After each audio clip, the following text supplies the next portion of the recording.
So moving on to item 5, consideration of support for Alameda County Sheriff's Office Urban Shield. The reason I placed this on the agenda was, there's been some controversy about Urban Shield. Urban Shield is an exercise that the Sheriff's Department engages in on a yearly basis. It's been going on for 10 years, I want to say. Something like that. And what it is and what it's evolved into is, first responders, police departments, tactical teams from around the country and around the world in a lot of cases come to the Bay Area for a number of scenarios that are based on natural disasters, terrorist attacks, various things. There's a lot of involvement with fire departments from a lot of the Bay Area and California. A good example is the Boston Police Department came, I don't know how many times, but they actually credited their handling of the marathon bombing with the training that they got at Urban Shield. But evidently, there's a lot of people that, don't like police officers, for whatever reason, and those folks have organized and, got the supervisor's ear. Evidently, a task force was put together to recommend changes to Urban Shield, and the recommendations basically gut it to the point where tactical teams are no longer allowed to participate, which kind of makes it pointless. I mean, it's kind of like having firefighters go to fires without their fire trucks. So it doesn't make a lot of sense to me. So I just felt it was important to that we get a chance to talk about it, and if we choose to, have a motion of support for the sheriff in this situation or not, that we have the opportunity to be heard on the issue. But decisions are made already, right? I mean, from what I see, what? I'm getting mixed signals on that. I mean, the accounts in the press, which I find are rarely accurate. Yeah. I thought you left. I'm sorry. I know Matt was saying something in the office the other day when we had a conversation about it that was completely counter to what the sheriff's saying and some of the media reports. So it's kind of been all over the map, but if the supervisor's here, that would be great. He can clarify. Yeah. Good evening once again. So let me try to provide some clarification because it is somewhat confusing. So first of all, people are reacting negatively to Urban Shield. It doesn't have to be called Urban Shield. The sheriff wants it to be called Urban Shield. It could be the name. It could be changed. It could be rebranded. That's one thing. And to have the name changed and it be rebranded, there are no illegalities or anything that is out of compliance with the grant funding that we get from the federal government for the region for safety and security and disaster preparedness. But there are about 60 recommendations from the ad hoc committee, some of which the board has already approved with the sheriff's support, about 30 of them. Then there's another 30 or so that are still outstanding. And so we asked the county council, the sheriff's department, and the ad hoc committee, made up of 5 individuals, one person appointed by each supervisor, to look at the outstanding recommendations to see how those recommendations could come into compliance with both the law as well as the grant requirements, and report back to the Board of Supervisors tomorrow. So that's coming back to the board tomorrow, so the board can look at those other 30, and the ones that the sheriff has agreed to, probably they'll be approved without any controversy. It'll be the ones that are still outstanding that'll probably be decided upon. And as I said, one I know is the rebranding of the name. there's no issues associated with legality and compliance with the grant requirements, but the sheriff wants to keep the name. There's others that, for instance, the money has to be used, or at least a quarter of the money has to be used for tactical and terrorist-type activities, the funding that's coming from the federal government. And the issue is that this funding is not just for Alameda County. It's not just for a particular jurisdiction, is for the entire region. And so the sheriff is responsible for it, but he's just one of many entities that are part of the regional committee that oversees the funding and the compliance. And this is the exercise that they put on relative to preparing for either man-made or natural occurrences that could, threaten folks. And as Chair Crawford pointed out, there are folks that have an issue with law enforcement. There are folks that feel that SWAT shouldn't be trained. That's another big issue of contention. I don't personally support that, but once again, there needs to be 3 supervisors that feel that SWAT needs to be part of the exercise, let's say, and not support that recommendation that the committee is putting forth. There are other things, that there shouldn't be a vendor fair. The vendor fair has nothing to do with whether or not there's a training exercise. The sheriff wants to keep a vendor fair, for instance. So we need to decide whether or not we support having a vendor fair. So there's those type of issues. I think there's some folks who would really want to see us just do away with the entire thing and just have it focused in on, let's say, disaster preparedness. But that would be in violation of the funding, because a portion of the funding's got to go for training around terrorist activities. There are folks that feel, which is incredulous, that the Bay Area is not a terrorist target. There are 28 regions in the United States that are, defined by the federal government for terrorist, in terms of severity. This region is ranked 4th. Only Chicago, New York, and LA, I think, are higher than this region. And so, for our folks not to be trained, it's crazy. So, I just want you to know that this is coming back to the board tomorrow. The board can reconsider the outstanding items. If we take an action that is not in compliance with the OWASI, that's the funding. If we take an action that's not in compliance with the OWASI funding, then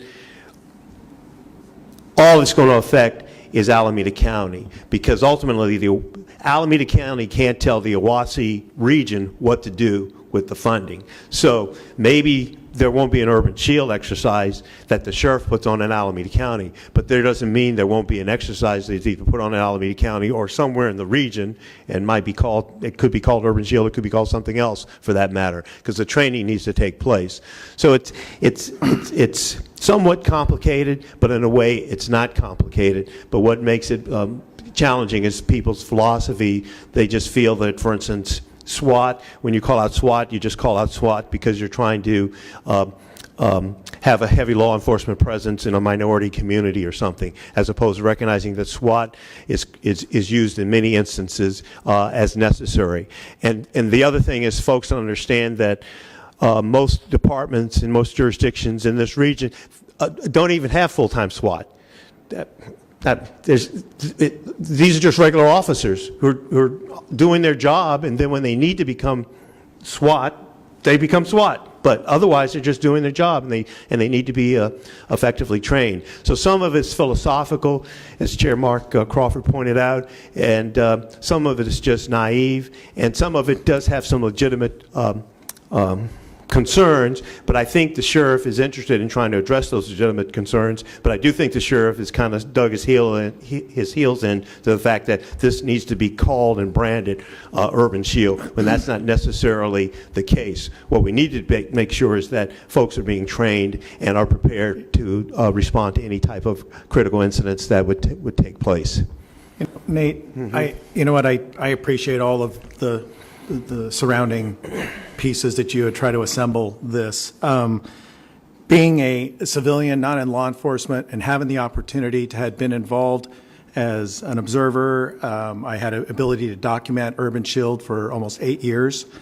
The reality of all the vocal minority, and I'm going to call it that, the value of what the sheriff had put together and the benefits to so many people that it has touched. And I mean, everything from, there was the guy that, Mixon, when he ended up, shooting the police officers, and having tactical teams that had the ability to know what to do and how to deal with it. I felt very confident that I'm glad that I live here and that the efforts were put behind these programs to train people to protect all of us. There's 1.6 million plus people in Alameda County. That's not how many people were in your boardroom. I don't believe that it's the majority. I think that it's a portion of, and they have their own kind of spin on this. The sheriff has done just a phenomenal job with bringing all these things together. Maybe they could, you can change the name, you can do whatever you want with it. But the point is taking the SWAT component out of this and having that technology fair or whatever you want to call it. Maybe that's not what goes on. But what I ended up seeing there was the fact that new technologies were being brought to the table. They were brought into scenarios, trained against situations that we already had, and seen if they could do a better job about saving lives. This whole thing I hear on the news is so opposite of what really goes on. It's really unfortunate. And it's unfortunate for all of us because we live in these communities that have to rely on our sheriff's office, and God, having them be in the lead. And I did go to Boston. I went there too. And Boston did thank them. They had an Urban Shield there. Their training helped them. That was a really disconnected part of the country. So, I don't know how you're going to go at this, but, gutting this to make it a fire drill or whatever, and as Mark put, the fireman not showing up with his fire truck because people are afraid of big trucks, I don't know. But I think that part of the training is really important, and I think that the ability to be able to bring those people and those officers and let people that are new to the police force having the ability to train and understand situations to do a better job, that's fine. They just can't show up with squirt guns. It's just not going to work. Yeah, and I appreciate Chair Crawford bringing it to the MAC because the MAC passes a resolution. Because often what we hear down at the Board of Supervisors is from, because we've been hearing this mantra against Urban Shield for years. And so we made a decision that we would have an ad hoc committee. This is this present ad hoc committee because there's another committee that was put together before this committee a couple of years ago, which was really biased, I feel. So the recommendations that came out of that committee, I think, were very biased. This committee has been much more, like I said, one representative from each supervisor's office. And there's a law enforcement person on the committee, on the ad hoc committee, and then there's somebody who's, I think, totally against Urban Shield on the committee, and then there's others who make up that 5-person committee. But I just really think I don't want to throw out the baby with the bathwater. I do want to make sure that we do everything that is required of us to comply with the grant funding that we're receiving, and that we're doing everything within the letter of the law. That's my position. I don't know if there's 3 other supervisors who will support that position, because I think there's some people who just really don't want to see Urban Shield and maybe get rid of the name. Let's hope they still want to see the training that SWAT and other officers need. They need to. Yeah. It doesn't even make any sense. Granted, so they're going to go to the next city or a city that's not Urban Shield, call it something else, and start all over again. The point, it doesn't make any sense. We have a lot of passionate people in our community that come here, just like you do, only on a grander scale, and I understand that. But just because this entire room goes against something does not mean they constitute the majority of this community. We all try to bring what we can to the table, and we do our research. But Urban Shield has been an amazing training opportunity where they didn't even. It's not even okay. Yeah. And I've expressed it. I haven't expressed it to the MAC, but I've expressed it at the Board of Supervisors meetings. I wasn't a supporter of Urban Shield when it first started. This was back in 2007, 2008, 2009. And because people have raised issues around Urban Shield, I think they've actually made Urban Shield better. Quite frankly, it's done nothing but evolve. Yeah, and it's gotten better. And I often point out to people, I think one reason maybe we haven't had a big incident out here is because, just like you're saying, Ken, is because of the training and the awareness. And Urban Shield, I mean, it's played a role in the fires. It's played a role in the ghost ship. It's, you know, incident command. It's played a role in many types of situations. So I just think people are being, quite frankly, naive in going against the terminology Urban Shield. And like I said, maybe if the sheriff is prepared to compromise on the name, rebrand it, maybe that'll be sufficient that we can move forward. If he's not, then we'll see where we land. Because like I said, I don't want to see us not train our officers and our first responders. But you are right about that. And the thing is, when it first started, when I first was actually looking at getting involved in everything, it was the very beginning, and it was just SWAT training. It didn't evolve until 2 or 3 years later, where all the emergency services and the first responders got involved, and it did evolve into what it is today. And it didn't start out like that, and it is unfortunate that people don't see the value in it. Yeah. And there are people, I mean, I'm not afraid to say this, there are people that feel there's no evil in the world, and we don't need police. And I mean, there are people that feel that way. I don't share, you know, I'm not one of them. I think there are evil people out here. And I want our first responders to be trained with the community to respond to any type of incident that might occur, whether it's, once again, whether it's man-made or whether it's natural disaster. Nate, I have a couple. I was in that meeting. I sat there for 4 or 5 hours waiting to get called on to come up. I was surprised because I was one of the first ones there and one of the last ones to get to speak. So I spent the greater part of the day listening to everybody. And we had a pretty good group there that spoke in favor of the Urban Shield folks. And what I'm concerned about is there's certainly a minority of folks that show up there with their signs and protesting and don't want it. But yet we elected a sheriff, a professional, and said, hey, we want you to put a program together to protect us and respond to us. And then we get him in the job, and then we say, we don't like what you're doing, and we're going to tell you how to do it. I think that if people don't like it, then elect somebody else to be the sheriff. But we elected a man or a woman, whoever happens to be in there, to put a program together to protect us. And I think our guy's doing pretty good when you look at the fact that, you know, we are the 4th or 5th biggest target in the country. I certainly have a lot of friends that are officers, and I ask a couple of them that are in other areas. They come to our Urban Shield, and they get trained, and they appreciate it. And when other counties and other people are telling you that you have a great program here, I mean, that's pretty doggone good when they're coming to us for education. I think, you know, we're the leader and certainly should be recognized as a leader, our guys are. And I don't want a friend of mine that's a sheriff or an officer running into a building untrained and getting killed himself or making a bad decision, a split decision, and hurting someone else. I don't, this is just training. It's not, you know, we're training people to be prepared for the worst of the worst. And I don't understand why this is such a hard decision for the group to say, this is training. It's nothing else other than training. You know, we're not running around the country with machine guns and standing in front of banks with AR-15s and like other countries are. It's just training. You know, I think, like Ken pointed out, that initially it was heavily it was more militaristic and focused on terrorism at the beginning than it was. It didn't have a balance around the issues of natural disasters, and I think because of the pushback, the sheriff's has been more. It's become more holistic, and then also some of the caricatures and some of the things that were being utilized in Urban Shield were sort of either derogatory or racist and things of that nature. So that was an issue for people. And then there are people who are just totally suspicious and don't support law enforcement or police agencies, and that's an issue. But Urban Shield, we've been told Urban Shield is the standard throughout the country.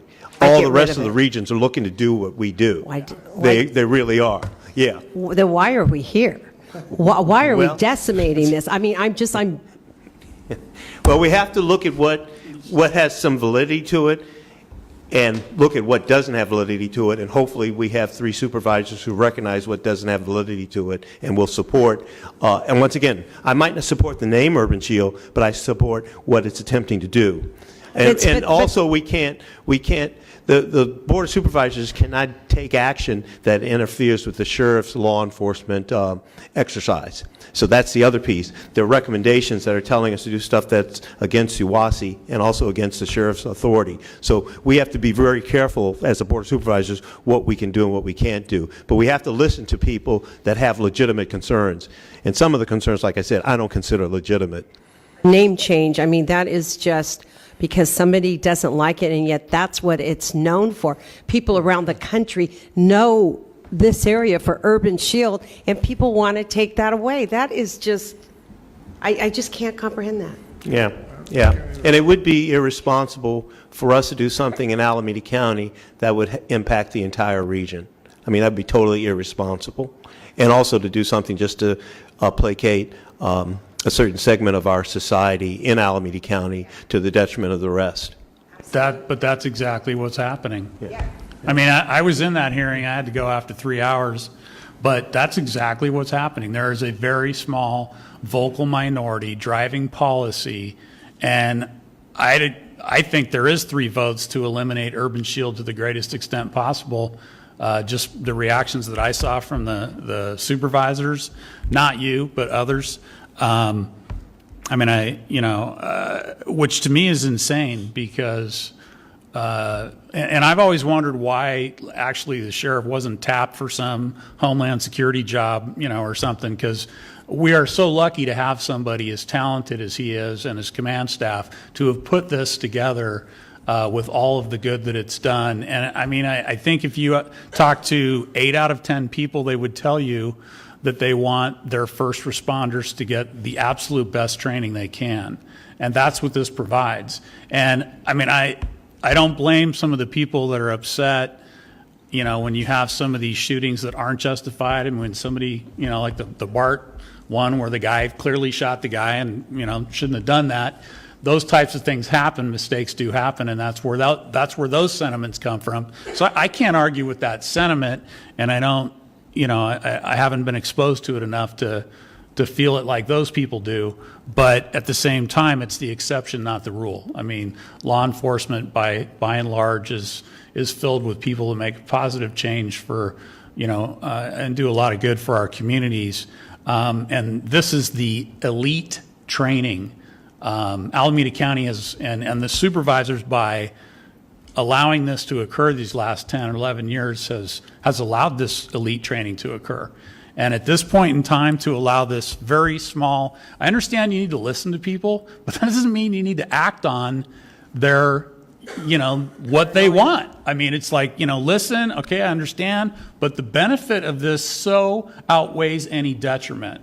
And if it already has been changed to be a better mix of natural disasters and terrorist attacks, I honestly don't even see what problem you have with the name. I mean, that's to me, that's just petty. I mean, they have spent over a decade to brand that. They've spent an enormous amount of money on the branding of that and using that, marketing that to get participation from these other, even foreign countries. The Israeli Defense Forces Absolutely participate in it. It's a worldwide event.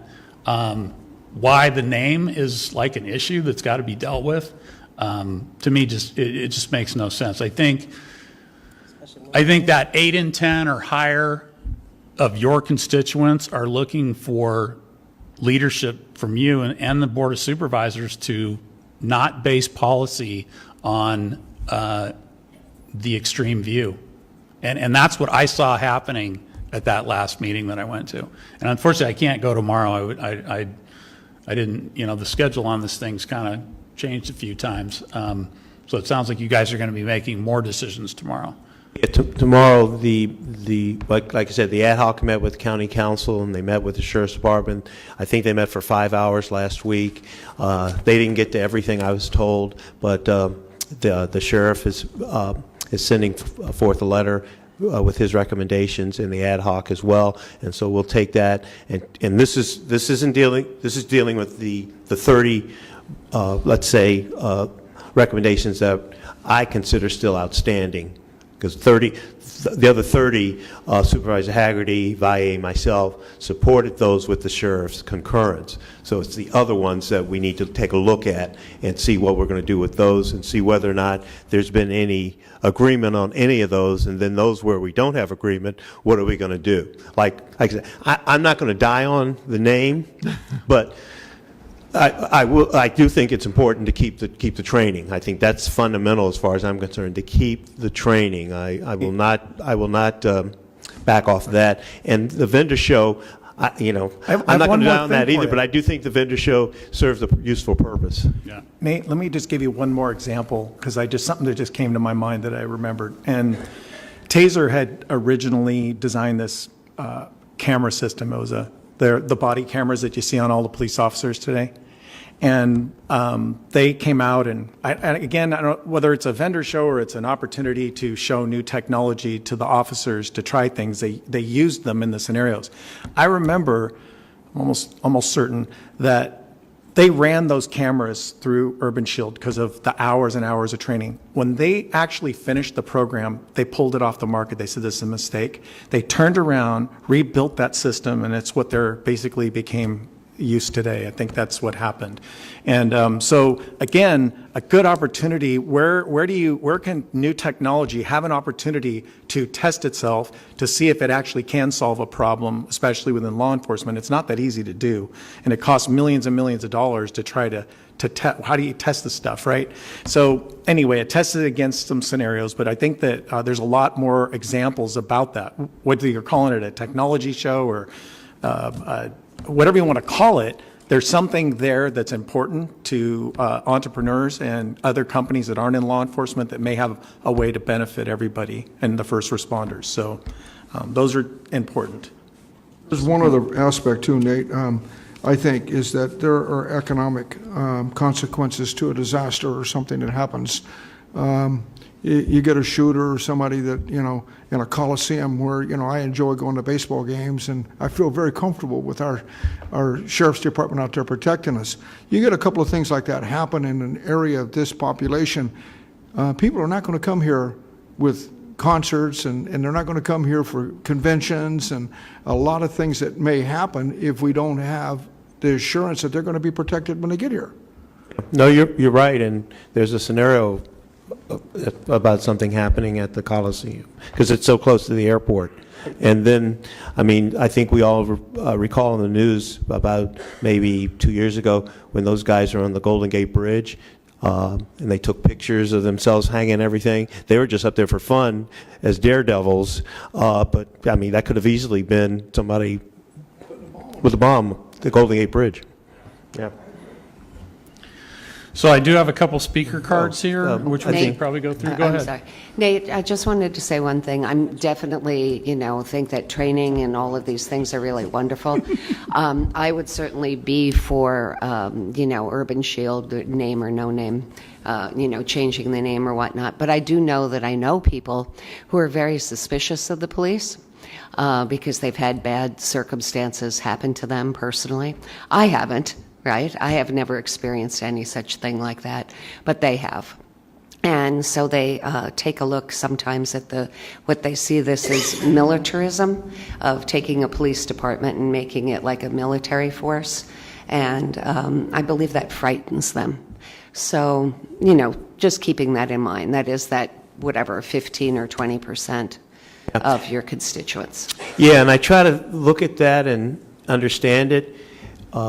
First of all, law enforcement can only buy that type of equipment from the federal government, because the federal government surpluses and allows for law enforcement to buy it. So, law enforcement, if the federal government didn't allow for it, then that type of equipment wouldn't be available.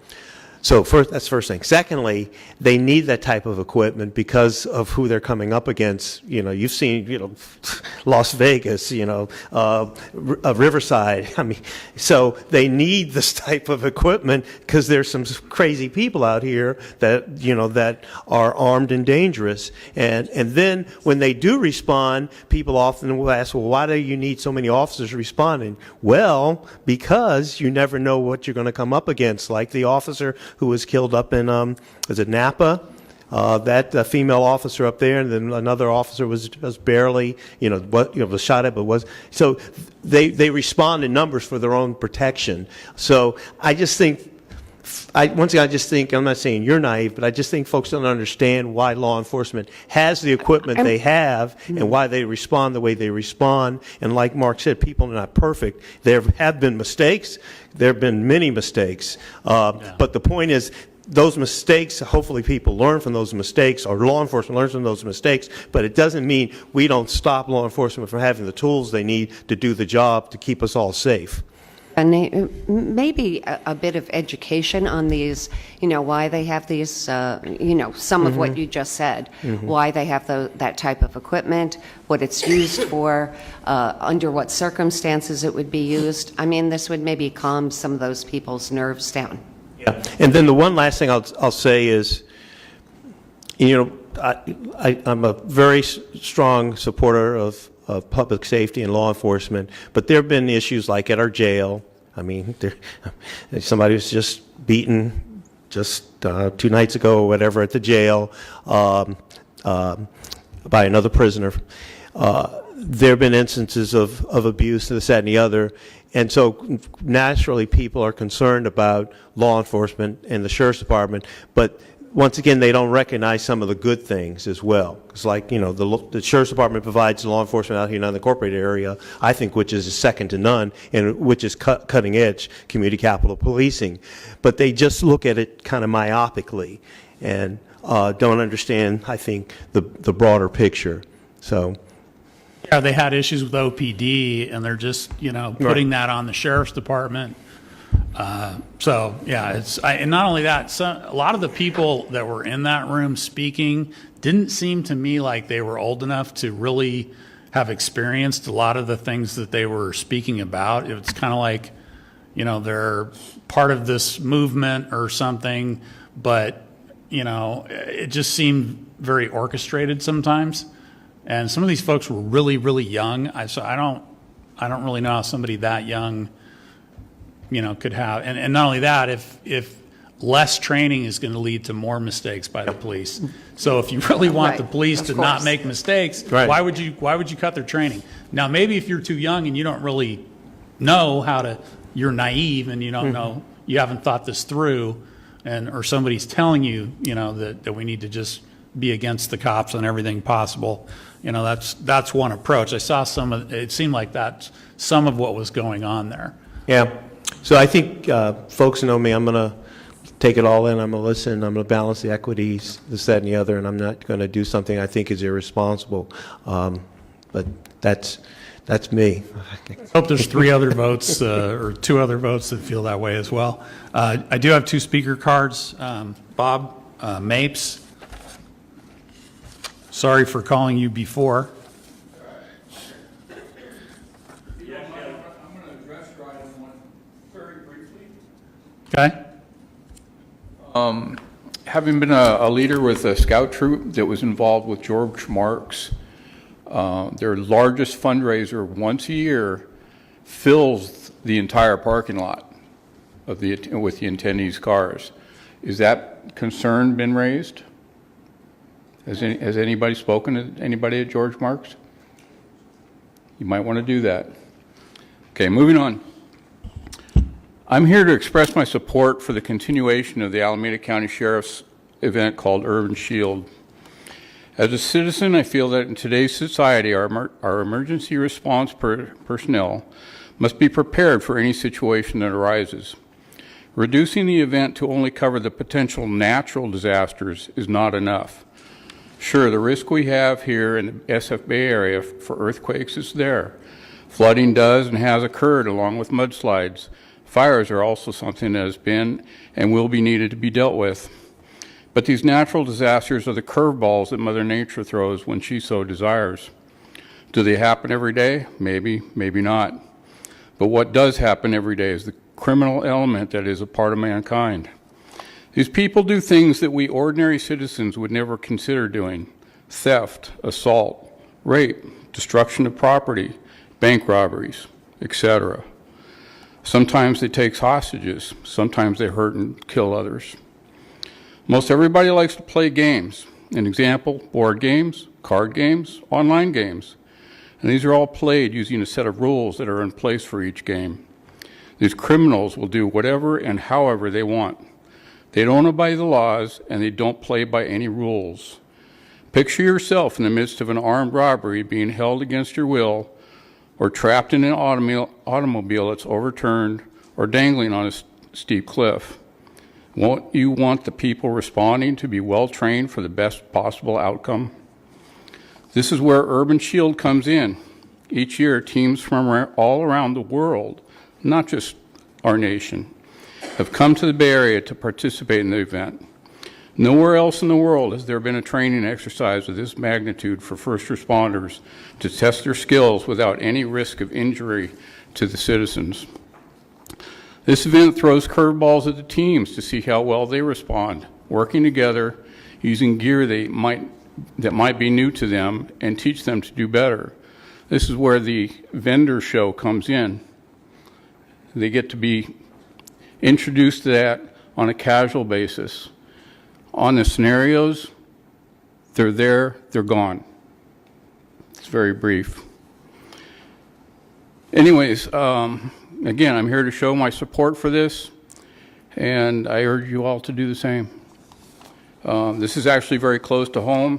I have a son who is now a deputy. He's participated in Urban Shield himself in the past, and it's a very worthwhile cause. Thank you. Thank you. Rebecca Stanek-Rykoff.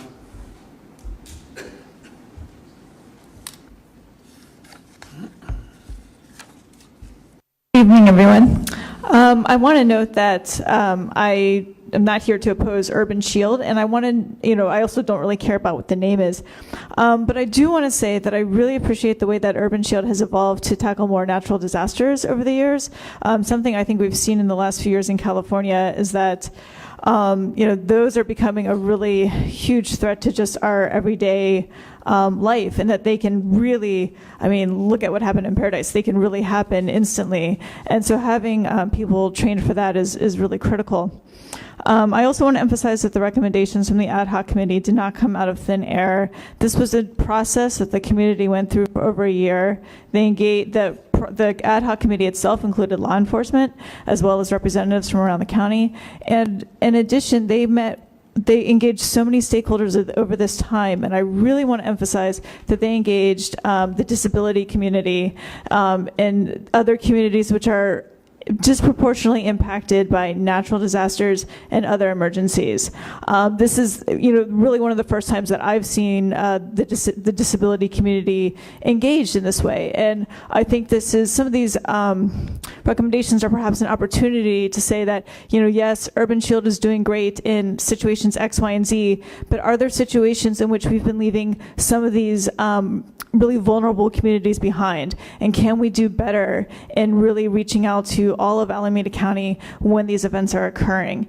And so, therefore, instead of, I'm not sure what I'm looking at this agenda item, consideration of support for ACSO Urban Shield. I don't know what that means given that 30 of the recommendations have already been approved by the Board of Supervisors. But I just wanted to ask the MAC tonight, instead of having having a very vague to me support for ACSO Urban Shield, that you instead support the recommendations that have already been approved by the Board of Supervisors, and at a minimum support the recommendations that the sheriff and the ad hoc committee are coming to consensus on and are still discussing. Thank you. Sergeant Schuler.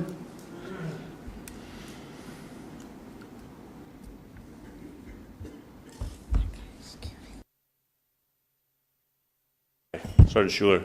So I think there's a lot of support for Urban Shield, especially on our agency, especially in our region, in our state, and across the country. So, but I did want to just give my opinion, because I don't necessarily know the argument for or against the name Urban Shield. But, and this might be more for the supervisor's benefit, I just want to give you my opinion of where I think the name originated from.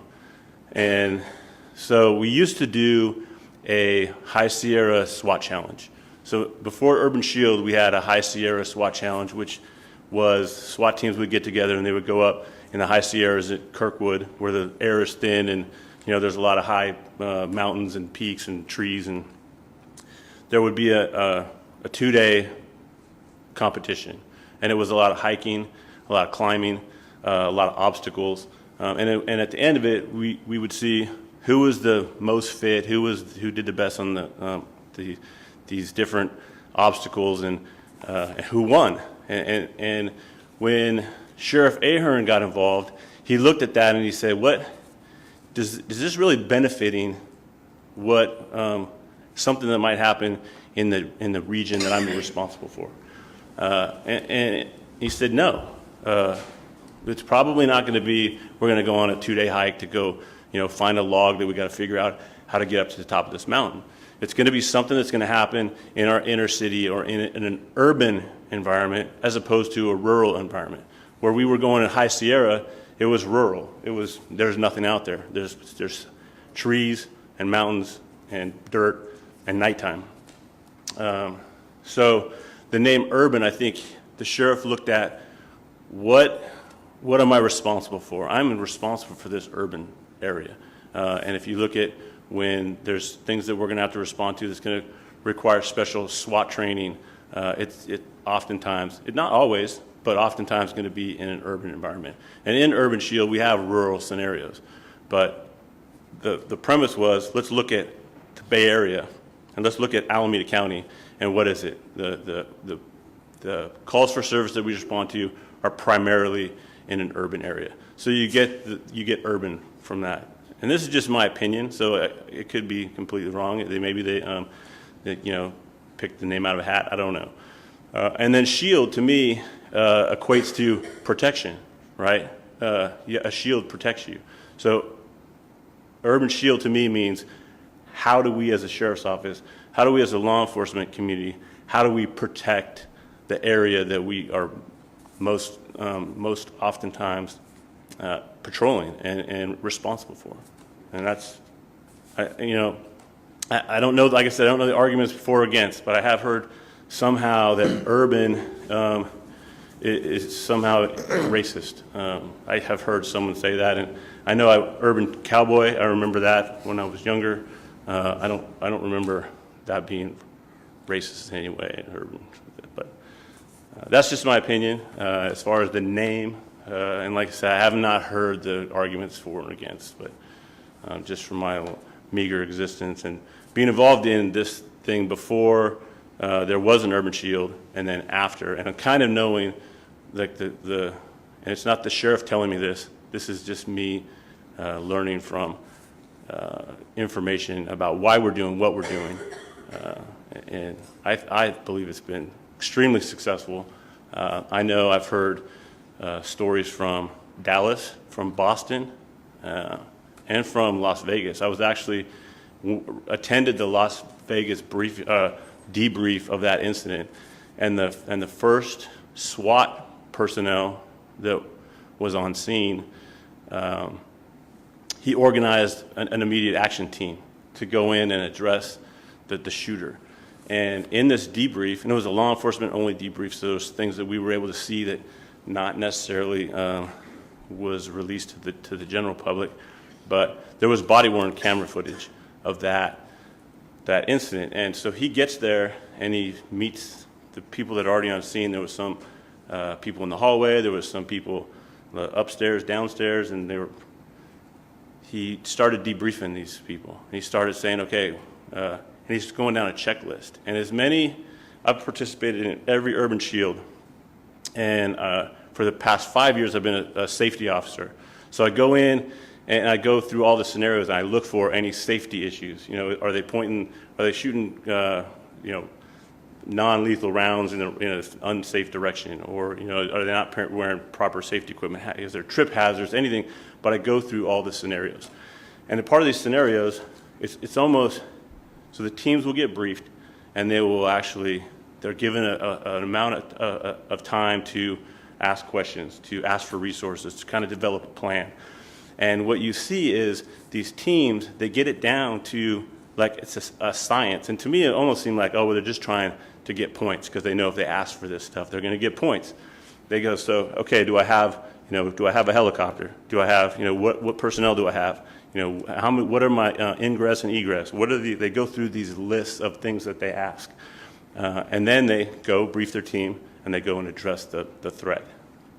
So when I watch this body-worn camera footage, so this guy shows, and mind you, this is probably one of the most heinous shootings that you could imagine responding to. You know, we default to our lowest level of training in situations of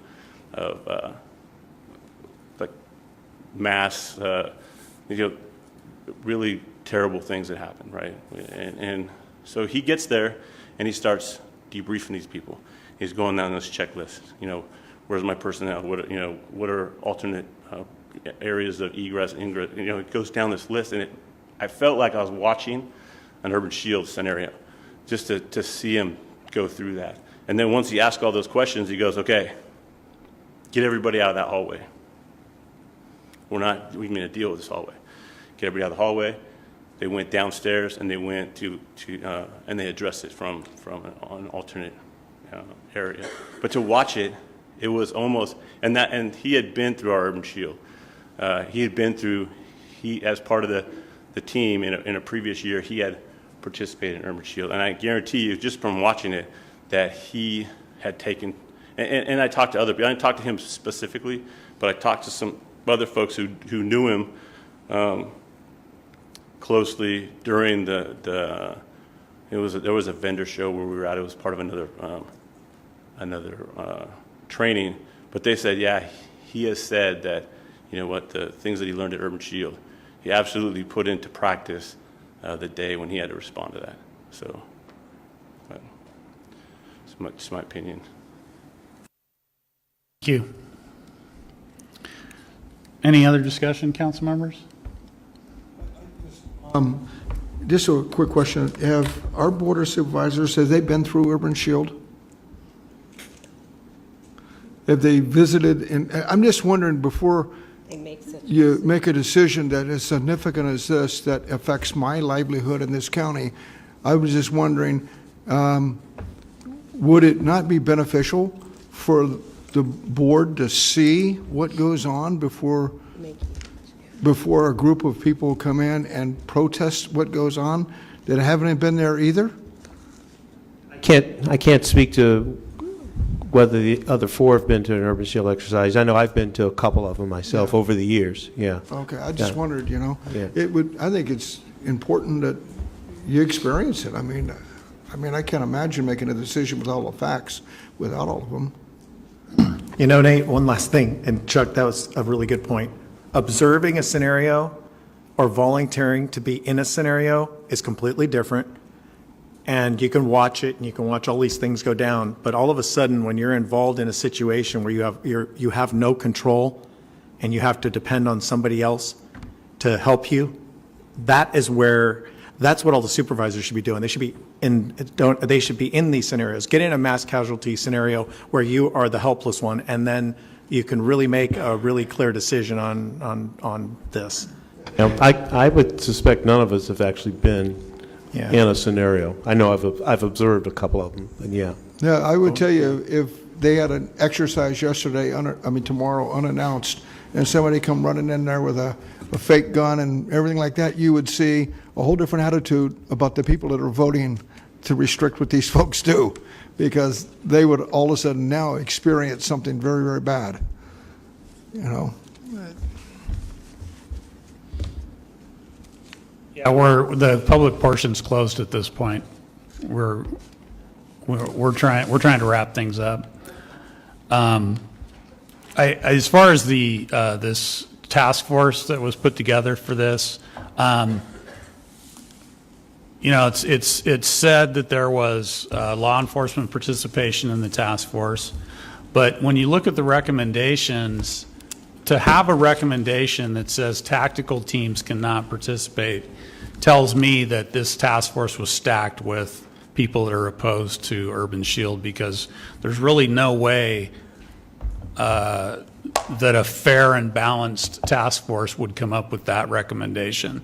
Because if it was, equally, pro and con Urban Shield, there would have been some sort of middle ground there. But I mean, to say tactical teams can no longer participate in Urban Shield is only something that somebody that's against, law enforcement and against Urban Shield recommendation, brought forward. So when I saw that, the task force lost all credibility to me. I mean, I just at that point, I instantly wrote it off as being stacked with, people that are against law enforcement, against Urban Shield. So I can't really give the task force recommendations any credibility when they come up with something like that. I really think that decisions around law enforcement training need to be made by law enforcement.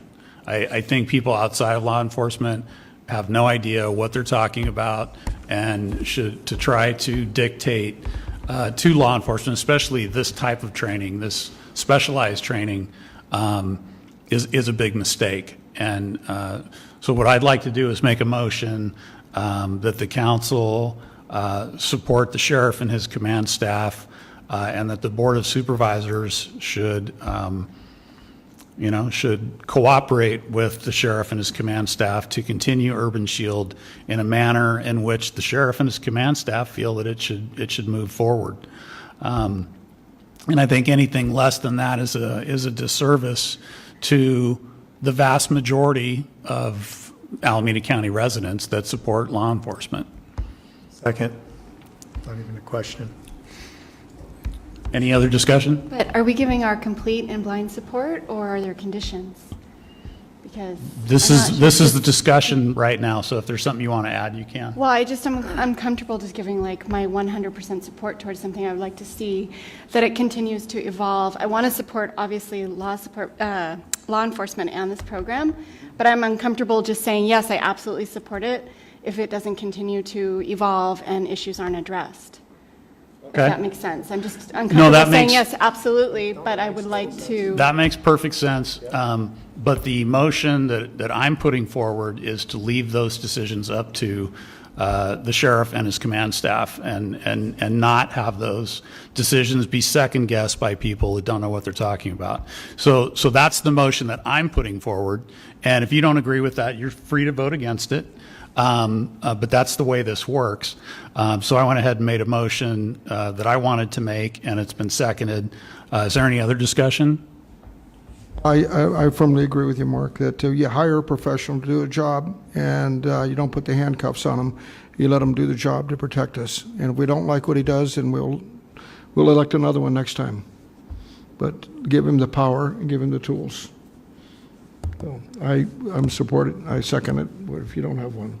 Okay, is there any other discussion? Yes. I think that you have to have the Board of Supervisor or the government, of course, watching how this process goes and go through the recommendations and decide what should be recommended and what shouldn't.